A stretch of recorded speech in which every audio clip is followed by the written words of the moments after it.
As Helen promised a successor announcement on Tuesday, Kim and Stephen endured Rebecca's scorn. But their day took a dramatic turn when a convoy of luxury cars arrived at the Casady group, and an elderly man addressed Stephen as Mr. Adams, with surprising respect. The crowd was stunned when the elderly man in a suit addressed Stephen as Mr. Adams, like he was someone important. Kim looked at Stephen in disbelief. Rebecca was especially shocked.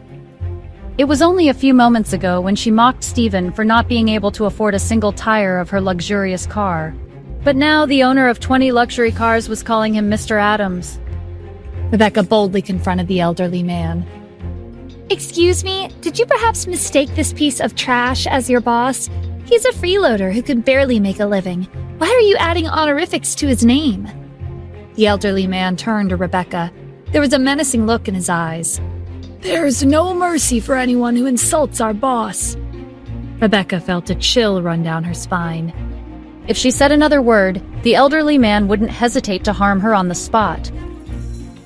Stephen cleared his throat to get the elderly man's attention. The elderly man's threatening aura disappeared as he looked away from Rebecca. Kim recovered from her shock and tugged on Stephen's sleeve. What's going on? Why are they treating you like their boss? Jack didn't show his face, but Stephen guessed that he was in one of the cars. Stephen hurriedly came up with an excuse. It's probably because I went to Jack's house when I was younger to play with his son. That's why they're calling me Mr. Adams. I'll be going now. Have a nice day at work. After saying goodbye to Kim, Stephen went into the car at the center, followed by the elderly man. In the blink of an eye, the 20 luxury cars disappeared down the street. When they left, Rebecca was so relieved that her knees went weak. She almost collapsed on the ground. In the car, Stephen gave Jack a warning look. He had told Jack more than once to keep a low profile because he didn't want to reveal his identity. But today, the 20 luxury cars almost exposed him. Jack, you'd better have a good explanation for this. Jack was nervous when he sensed Stephen's anger. Mr. Adams, I'm so sorry. I'll be more careful next time. Jack gestured to the elderly man in a suit. This is Andrew Hendricks. He's one of your subordinates at the palace, and he's also one of our country's top 10 business tycoons. He came to tell you what he discovered about the Adams family while in Washington, D.C. Stephen hadn't heard of Andrew before, but his position at the palace should be higher than Jack's.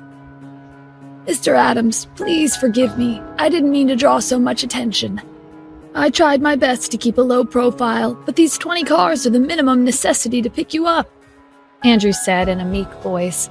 His intimidating attitude when he'd threatened Rebecca was nowhere to be seen. Stephen couldn't be bothered to explain that having 20 luxury cars gathered in one place to pick one person up was overkill. Forget it. What'd you find out? In the past, his family had kicked him out of the house because of a few words from a stranger. If the priest hadn't passed by and saved him, he would have been nothing but a pile of bones. Andrew took out the file he'd prepared and gave it to Stephen. Stephen wasn't pleased when he looked it over. Isn't this interesting? My brother has leukemia, and my family wants me to donate my bone marrow. They're probably planning on sending people to Los Angeles to look for me.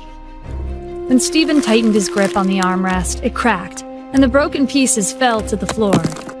Jack and Andrew kept quiet as they stared at the mess on the floor. They were afraid of Stephen's strength. Andrew, excellent job. Keep an eye on them. When they send people to the city, inform me as soon as possible. Andrew was relieved that Stephen had approved of his work. Yes, sir. When Stephen looked out the window, he noticed the luxury villas that Kim had talked about this morning. She told him that it was her dream to live there.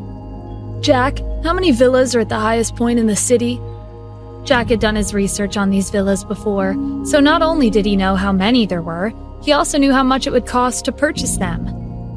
There's 21 villas. 20 of them are estimated to be worth $100 million, and the villa at the very top is worth $300 million. Okay, my wife told me she wants to live in one of those villas. Take care of it. I understand, Mr. Adams. Which villa would you like to purchase? As the Grand Palace Master, I believe the villa at the top would be suitable for someone of your caliber.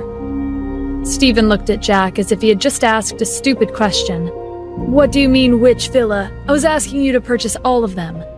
All of the villas? Andrew exclaimed in disbelief. 21 villas would cost $2.3 billion. Jack didn't have much of a reaction. After all, Stephen had asked him to purchase global investments for $10 billion not too long ago.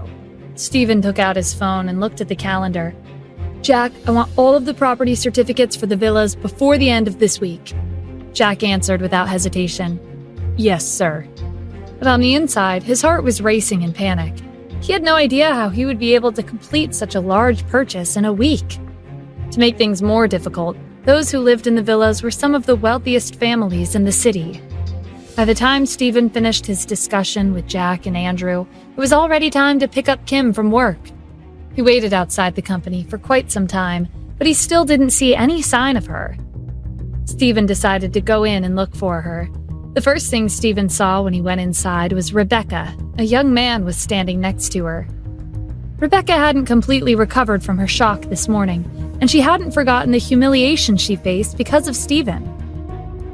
Is this who I think it is? Aren't you the boss who needed 20 luxury cars to pick you up? Why are you still going around on a bike? Stephen ignored her and looked at the young man standing next to her. "Where's Kim?" This man was one of the members of the Casady family, and he didn't think too highly of Stephen. How would I know? Rebecca smirked.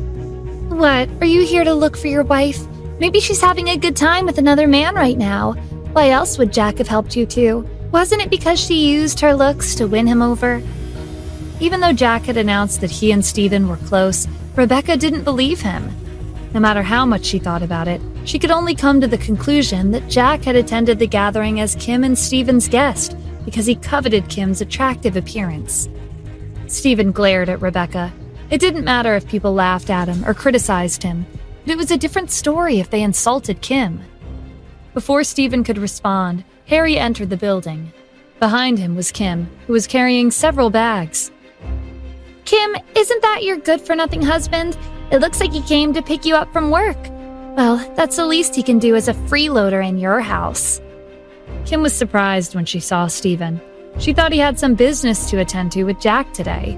She hadn't expected him to come back so soon. "Stephen, why are you here?" Stephen didn't say anything. He went up to Kim and took the heavy bags from her hands. Kim had obtained a $500 million investment, but Harry was still looking down on her, and he was even making her carry his bags for him. "Why are you doing things like this?" Stephen's voice was calm, but Kim could tell that he wasn't too happy about what was happening. Will Stephen's bold promise be enough to turn the tide and prove his love to Kim? Or will it push them both further apart? Hi, I'm Stephen. Want to know my secrets? Then download the Pocket FM app and listen to the exciting episodes of Secret Succession now.